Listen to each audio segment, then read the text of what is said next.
Okay so hello everyone.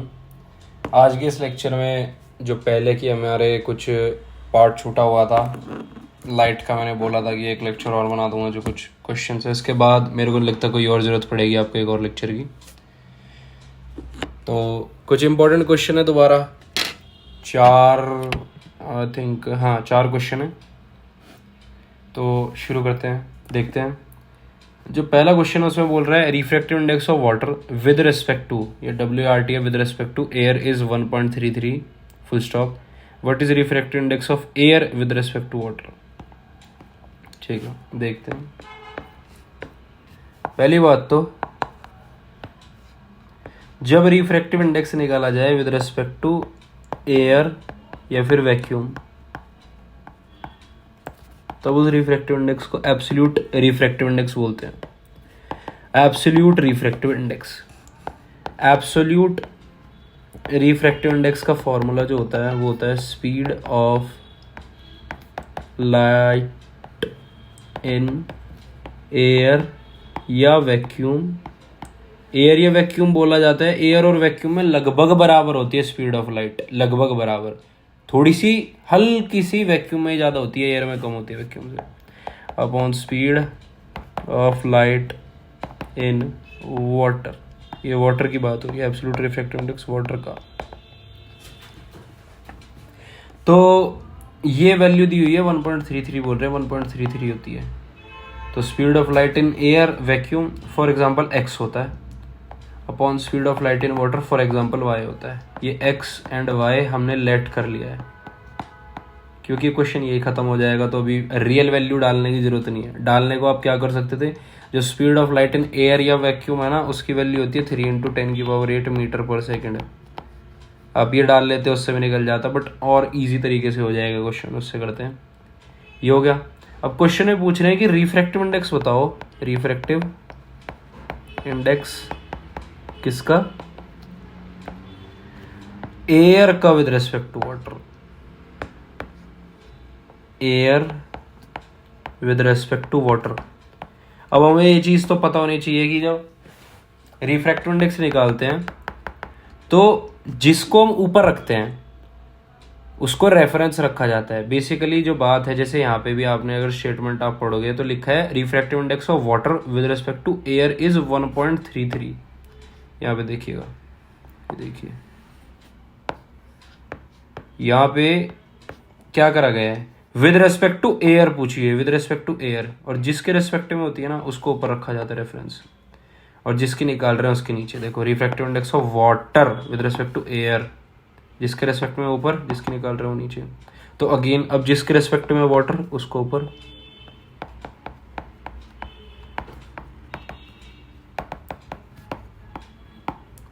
Upon speed of light in air या फिर vacuum. अच्छा vacuum है तो एक क्वेश्चन यहाँ पे पूछ सकता हूँ मैं आपसे कि वैक्यूम जो है, लाइट तो ट्रेवल कर लेती है, वैक्यूम में क्या साउंड भी ट्रेवल करता है? तो आंसर है नहीं, साउंड को मीडियम चाहिए ट्रेवल करने का। क्लास 9th में अगर आपने पढ़ा हो साउंड चैप्टर में। ठीक है, देखते हैं। Speed of light in water हमने क्या लेट किया था, अभी हमने लेट किया था y, देखो ये रहा y लेट किया था, तो लिखो y upon speed of light in air या वैक्यूम, इसको हमने लेट किया था x, ये रहा ना x, तो y upon x is equal to refractive index. अब आपको यहाँ से क्या पता चल रहा है, x अपॉन y की जो वैल्यू है वो है 1.33, तो y अपॉन x की वैल्यू क्या आ गई, रेसिप्रोकली हो गया ना। देखो आप इनको, आप इसको देखो और इसको देखो, दोनों रेसिप्रोकली हो रखे हैं बस, और कुछ डिफरेंस नहीं है। तो रिफ्रैक्टिव इंडेक्स की वैल्यू क्या आ गई, 1/1.33। और यहाँ पे आपका एक क्वेश्चन जो आपका आंसर है वो खत्म हो गया, जो आपका सॉल्यूशन है। अब एक चीज़ आपने ऑब्जर्व भी करी होगी बुक में भी, अगर आपने टेबल देखी हो रिफ्रैक्टिव इंडेक्स की, तो जितनी भी रिफ्रैक्टिव इंडेक्स की वैल्यूज़ हैं वो सारी ग्रेटर देन 1 होती है। ऐसा क्यों होता है? ऐसा इसलिए होता है क्योंकि जो रेस्पेक्ट में रखा गया है ना, जिसके विद रेस्पेक्ट टू, जो मैंने बोला विद रेस्पेक्ट टू होता है वो न्यूमरेटर में आता है, और जिसकी हम रिफ्रैक्टिव इंडेक्स निकाल रहे हैं ना जिसका, वो डेनोमिनेटर में आता है। तो न्यूमरेटर में ना हमेशा बड़ी वैल्यू रखी जाती है, बड़ी वैल्यू। अब बड़ी वैल्यू ऊपर रखेंगे जैसे 5/4, तो इसकी ऑब्वियस सी बात है ग्रेटर देन 1 ही आना है। 6/5 या 27/23, हमेशा यही केस होता है कि न्यूमरेटर ग्रेटर देन डिनोमिनेटर होता है। इसलिए आप देखना जितने भी रिफ्रैक्टिव इंडेक्स की वैल्यूज आपके बुक में दी होगी सारी ग्रेटर देन 1 होगी। जैसे डायमंड का फॉर एग्जांपल 2.52 होता है, आपकी बुक में इन टेक्स्ट का क्वेश्चन भी है, तो देख लेना आप। अगले क्वेश्चन पे चलते हैं। अगला क्वेश्चन हमारा जो कह रहा है, देखते हैं। A student usage a lens of focal length 50 centimetre and another of -50 centimetre. What is the nature of the lens and its power used by each of them? ये क्वेश्चन एक तो आपका NCERT एग्जाम्पलर का है, पहली बात। तो NCERT exemplar में भी सॉल्व करूँगा, आपको लगेगा आसानी क्वेश्चन है। आपका कंसेप्ट अगर क्लियर होगा तो क्वेश्चन आपको सारे आसान ही लगने वाले हैं, कोई आपको इशू आने वाला नहीं है। देखते हैं क्या है। A student usage a lens of focal length 50 centimetre. ठीक है, पहली बात तो पावर जो होती है वो होती है focal length in metres. In metre, ये चीज़ याद रखनी कि जो फोकल लेंथ रखी जाती है ना नीचे वो मीटर में रखी जाती है। अगर कहीं पे सेंटीमीटर में दी हुई है हमें क्वेश्चन में, तो आप पहले उसको मीटर में कन्वर्ट करोगे, तब जाके आप इसमें जो हमारी इक्वेशन है उसमें रखोगे। तो एक का बोल रखा है +50 सेंटीमीटर है फोकल लेंथ, एक की -50 सेंटीमीटर है। अब क्वेश्चन में आगे बढ़ने से पहले एक चीज समझ लेते हैं हम कि फोकल लेंथ जो होती है, कॉनकेव लेंस और कॉन्वेक्स लेंस में से किसकी पॉजिटिव होती है किसकी नेगेटिव होती है, आपको बताया भी गया था। कॉनकेव लेंस की जो होती है वो नेगेटिव होती है, कॉन्वेक्स लेंस की होती है वो पॉजिटिव होती है फोकल लेंथ। क्लियर है आपको? ठीक है, तो एक बात बताइए, power is equal to 1/F होता है। अब अगर F पॉजिटिव हो गया, 1 तो है ही पॉजिटिव, तो फिर तो पावर भी पॉजिटिव हो गई। नहीं समझे नहीं, देखो power is equal to focal length. अगर ये पॉजिटिव है और ये भी पॉजिटिव है, तो positive divide by positive, answer भी तो पॉजिटिव आएगा, तो पावर भी क्या बन जाती है? पॉजिटिव बन जाती है। किसके केस में? कॉन्वेक्स के केस में, क्योंकि कॉन्वेक्स के केस में फोकल लेंथ पॉजिटिव होती है, कॉनकेव के केस में फोकल लेंथ जो होती है वो नेगेटिव होती है। मैंने अपोजिट साइड लिख दिया, आप इस कंफ्यूज मत होना इस चीज़ में। जो कंटेक्स्ट था वो समझो आप बात का, कि power is inversely proportional to focal length, और फोकल लेंथ का जो भी साइन होगा नेगेटिव है तो पावर भी नेगेटिव होगी, अगर फोकल लेंथ पॉजिटिव है तो पावर भी पॉजिटिव होगी। तो क्वेश्चन में आगे बढ़ने से पहले एक चीज़ तो मैं क्लियर कर दूंगा कि जो कॉनकेव लेंस होगा ना उसकी पावर हमेशा नेगेटिव आएगी। क्यों? क्योंकि उसकी फोकस नेगेटिव है, और फोकल लेंथ नेगेटिव है। फोकल लेंथ नेगेटिव है तो पावर नेगेटिव हो गई। ठीक है, देखते हैं। P is equal to 1/F, P is equal to 1/50 centimetre में दिया हुआ है ना, इसको मीटर में कर लेते हैं। ये लो हो गया मीटर में, 50 सेंटीमीटर था, 100 से डिवाइड कर लिया, हटाया, मीटर बन गया। देखो क्या आया, कटा 1/2, 2 ऊपर, तो पावर क्या आ गई? 2 डायोप्टर। ये पावर की SI यूनिट आपको याद रखनी है, डायोप्टर होती है, डायोप्टर। अगर आप डायोप्टर भूल जाओ कभी, तो एक तरीका और बता देता हूँ आपको क्या करना है। ये जो फोकल लेंथ है इसकी SI यूनिट क्या होती है पता हो तो? हर जगह क्या यूज करी थी हमने? हर जगह तो हमने सेंटीमीटर यूज करते आ रहे थे अब तक क्वेश्चन में, बट स्पेसिफिकली इस जगह पे मीटर में यूज करी हुई है ये। तो आप क्या लिख सकते हो? P is equal to metre. Metre को अगर मैं ऊपर ले जाऊं तो मीटर की पावर -1 करनी पड़ेगी, जिसको बोलते हैं मीटर इनवर्स। तो पावर की SI यूनिट जो है, SI यूनिट ऑफ पावर, वो मीटर इनवर्स भी आप लिख सकते हो अगर आप डायोप्टर को भूल जाओ। आपके यहाँ पे मार्क्स नहीं कटने वाले, सही है ये भी। बस ये है कि वो एक स्टैंडर्ड यूनिट बना दी, बाकी यूनिट ये भी ठीक है, यूनिट में इसमें भी कोई इशू नहीं है। होती है बहुत सारी क्वांटिटीज, फिजिकल क्वांटिटीज ऐसी होती है जिनकी जो यूनिट होती है वो बहुत सारी बन जाती है, तो वो ठीक है। देखते हैं अब आगे। दूसरे में अच्छा, ये पॉजिटिव डायोप्टर आएगा, पहली बात तो ये भी लिखना आपको कि पॉजिटिव में 2 डायोप्टर। अब सेकंड पार्ट में एक बात बोली हुई थी, बोल रहे थे कि फोकल लेंथ जो है वो -50 सेंटीमीटर है। सेकंड क्वेश्चन के 2 पार्ट थे ना, एक में 50 सेंटीमीटर थी फोकल लेंथ, एक में -50। तो इसको करो, P is equal to 1/f is equal to 1/, f क्या है -50/100, क्योंकि मीटर में करना जरूरी है। ये आपने काटा, ये आया 1/2, 2 ऊपर, तो पावर हो गया -2 डायोप्टर। ठीक है, अब यहाँ पे एक चीज पूछनी है आपसे, देखो 1/u, ठीक है, 1/v minus 1/u is equal to 1/f। ये क्या होता है? ये लेंस फॉर्मूला होता है। तो एक बात बताओ, अगर हमारा कुछ ऐसा क्वेश्चन बन रहा है जिसमें हमें पावर पूछी गई है और लेंस फॉर्मूला भी अप्लाई करना है, तो मैं ऐसा नहीं कर सकता कि 1/v minus 1/u is equal to जो 1/f होता है वो तो होती पावर है, हमने अभी अभी तो पढ़ा है। तो इसको मैं डायरेक्ट अगर पावर लिख दूं तो क्या इसमें कोई हर्ज है? तो मैं आपको बोलूँगा कि हाँ हर्ज है, ये गलत है। हमेशा सही नहीं है, कुछ केसेस में सही हो सकता है। इसके पीछे का रीज़न ये है क्योंकि आपकी जो इमेज डिस्टेंस और ऑब्जेक्ट डिस्टेंस है ना, वो भी मीटर में होना चाहिए। ऐसा क्यों? क्योंकि पावर जो होता है वो होता है 1/, फोकल लेंथ इन मीटर। ये स्पेसिफिक बहुत इंपॉर्टेंट चीज़ है, बच्चे से मैं गलती कर ही देते हैं अक्सर इन मीटर लिखने वाली चीज़ में, कि मीटर में ही होती है भाई फोकल लेंथ है। ये चीज़ आप याद रखना, ठीक है। इन मीटर क्या? Focal length.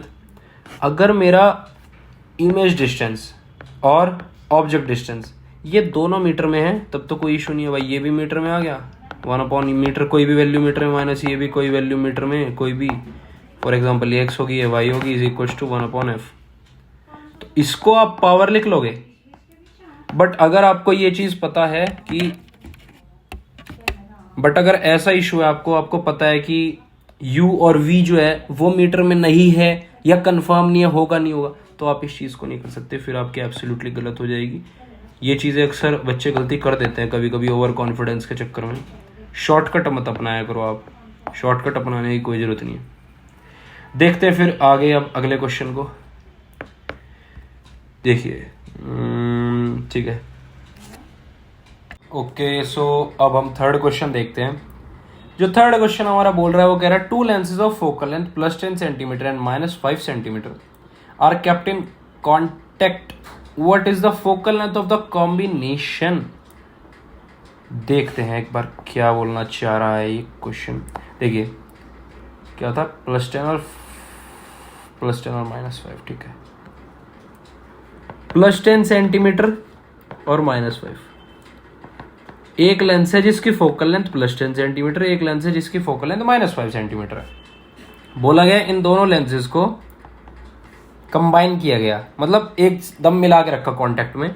तो कह रहे जो कॉम्बिनेशन आएगा इन दोनों का, उसकी फोकल लेंथ क्या होगी और उसका नेचर भी क्या होगा, ये भी हमें बताना है कि वो कन्वर्ज करेगा या डाइवर्ज करेगा। तो पहली बात तो हम एक चीज देख लें, जिसकी फोकल लेंथ पॉजिटिव है इसका मतलब ये कॉन्वेक्स लेंस है। कौन सा लेंस है? Convex lens, okay. जिसकी फोकल लेंथ नेगेटिव है वो कौन सा लेंस है? कॉनकेव लेंस है। क्लियर है? क्लियर है।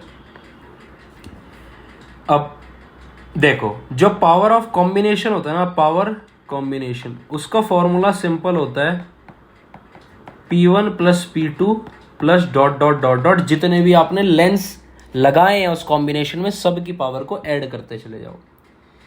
हमें एक चीज यहाँ पे याद रखनी है, जो मैं बार बार बोल रहा हूँ, वो ये है कि फोकल लेंथ हमारी मीटर में होनी चाहिए। तो यहाँ पे हमारी सेंटीमीटर में, तो पहले इसको मीटर में करना तो हमारी ड्यूटी।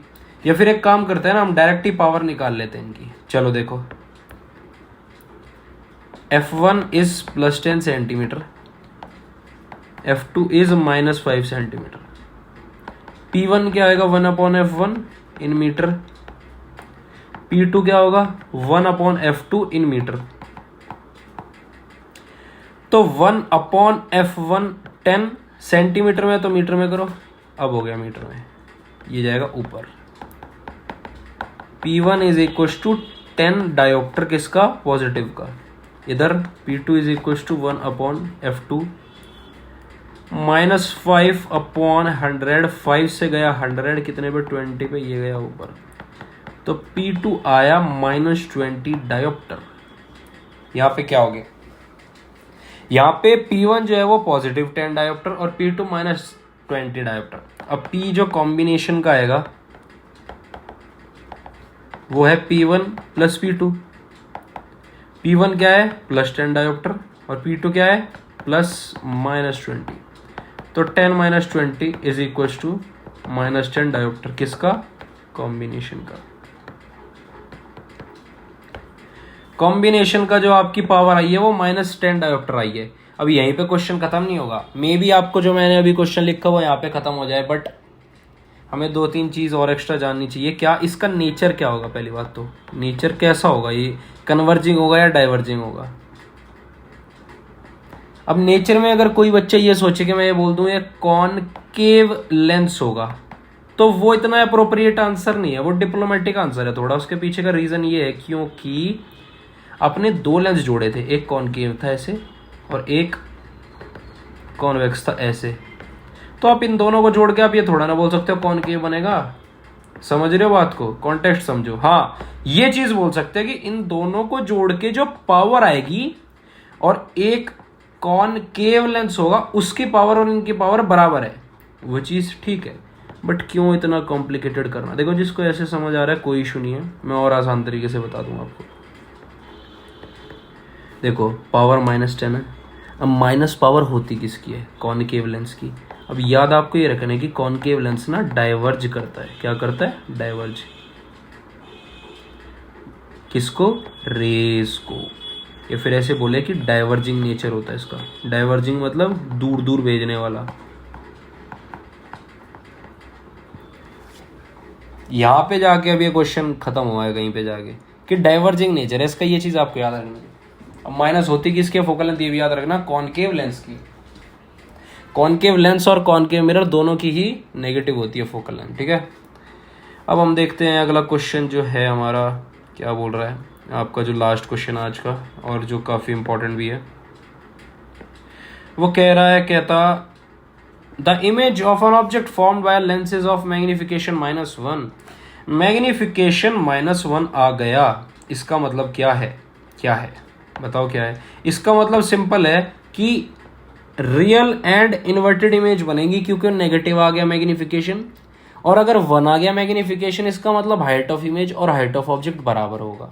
सेम साइज का बोलते हैं ना, जैसे कि सेम साइज बनेगा, वो होगा। If the distance between object and image is 60 centimeter, what is focal length of the lens? If the object is moved 20 centimeter toward the lens, where would be the image be formed? State reason।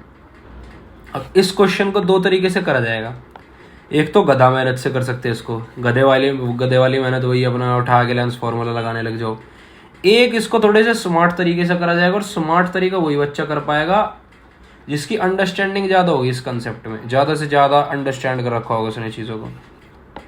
वरना फिर वही देखो, गधे तरीके से भी याद हो जाएगा आंसर, बट समझो टाइम लगेगा चीजों में। है वो भी गलत नहीं है, वो भी एकदम सही। देखो, पहली बात तो नेगेटिव मैग्निफिकेशन किस में आती है? रियल एंड इन्वर्टेड इमेज बनती है। जब रियल और इन्वर्टेड इमेज बनती है किसमें? कॉन्वेक्स लेंस में बनती है। क्या कॉनकेव लेंस में कभी रियल इन्वर्टेड इमेज बनती है? आंसर है नहीं, नेवर। कॉन्वेक्स लेंस में हमेशा रियल इन्वर्टेड बनती है? नो, एक केस में वर्चुअल एंड डायरेक्ट बनती है। केस कौन सा? लास्ट वाला। अब देखो, ये आपका कॉन्वेक्स लेंस है, यहाँ पे आपका F1, यहाँ पे आपका 2F1, यहाँ पे आपका F2, यहाँ पे आपका 2F2, यहाँ पे O क्या? Optical centre. मैग्निफिकेशन -1। अब आपको पता है मैग्निफिकेशन जब -1 आ रही होगी,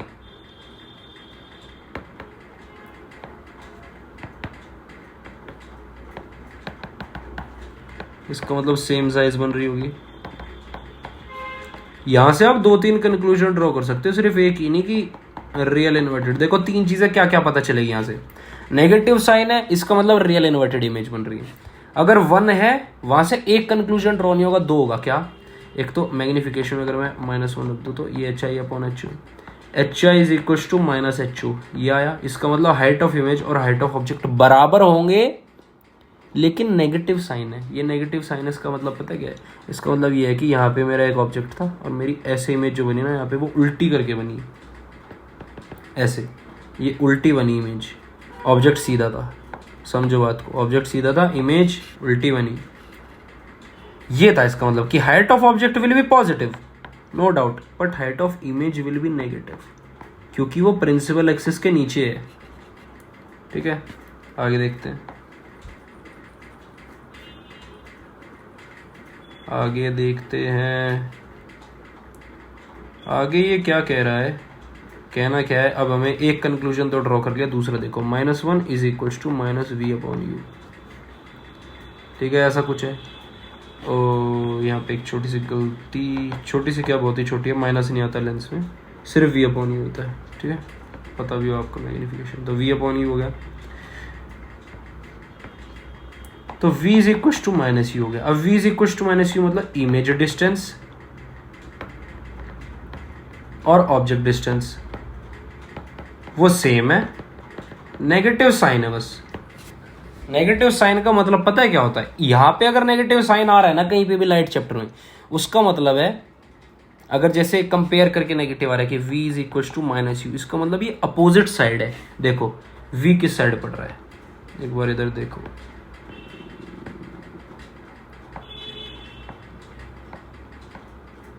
देखिए ये रहा v और u कहाँ पे है?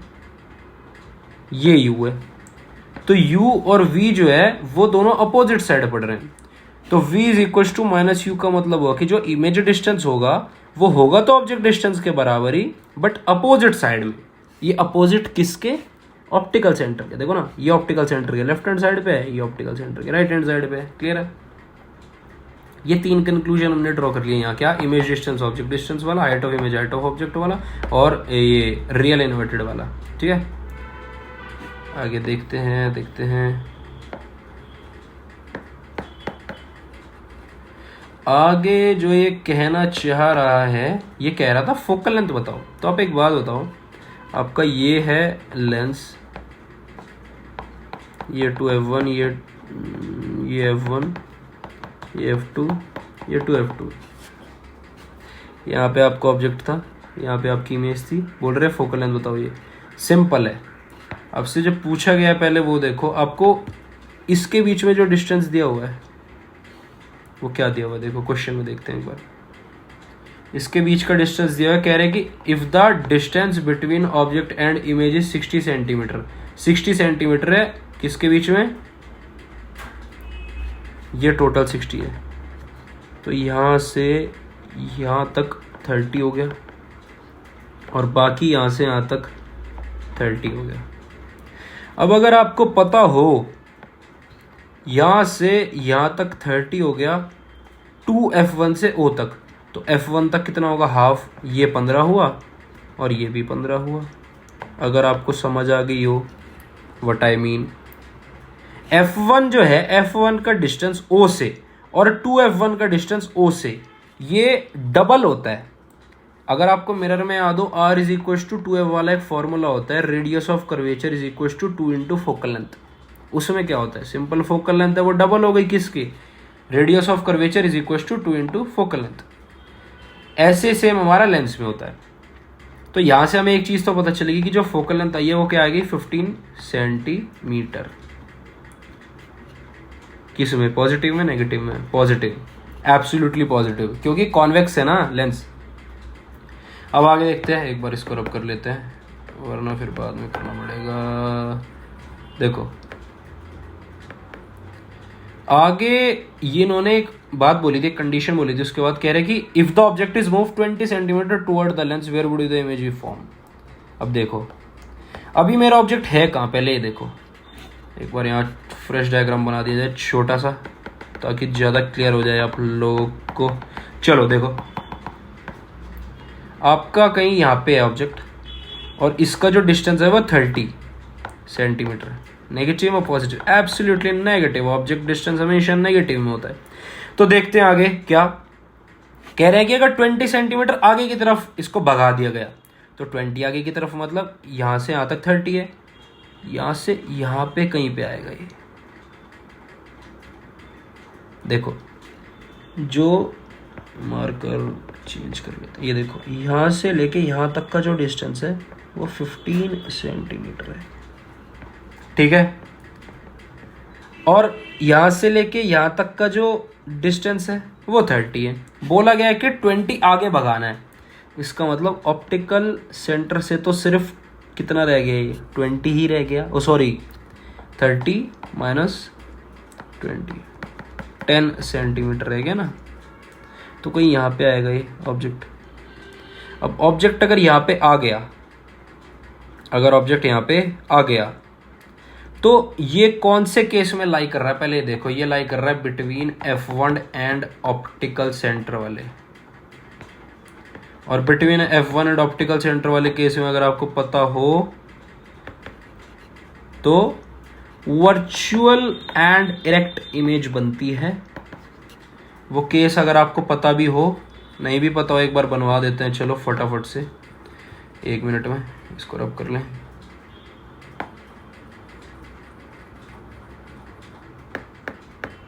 देखिए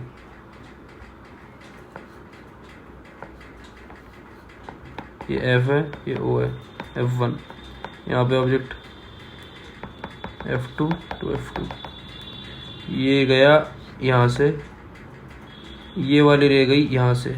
क्या ये आगे जाके कभी मीट करने वाला है? नहीं करने वाला है। देखो इनकी इवन ब्रॉडनेस जो है वो बढ़ती जा रही है, बढ़ती जा रही है, बढ़ती जा रही है, तो ये मीट करेगा नहीं। इसको पीछे साइड एक्सटेंड करते हैं,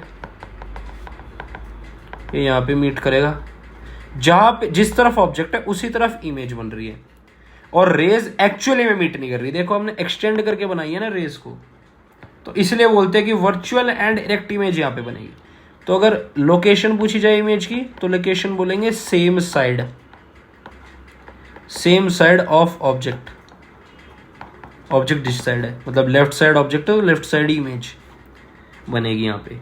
यहाँ पे आपका ये क्वेश्चन पूरा खत्म होता है। अगर आप इस वाले क्वेश्चन को इस तरीके से करते ना, क्या करते कि 60 दिया हुआ है तो आप देखते अच्छा ये पूरा 60 है, मैग्निफिकेशन -1 है, तो आप लगाते v/u is equal to -1, v is equal to -u, फिर बोलते v प्लस u जो आ रहा है वो 60 आ रहा है। वैसे करके आप करते हो वो तब भी जाता, बट एप्लीकेशन वाला पार्ट आपको शायद इतने अच्छे से जो अंडरस्टूड है वो नहीं होता। अब आपको अच्छे तरीके से हो गया है, समझ आ गया है, और इसके बाद कोई ज़रूरत नहीं है लाइट की मेरे को बनाने को। आई थिंक सारे मैंने इंपॉर्टेंट कर दिया, और फिर भी अगर कोई होगा तो कोई बात नहीं, एक और बना देंगे, ठीक है। तो तब तक के लिए बाय बाय।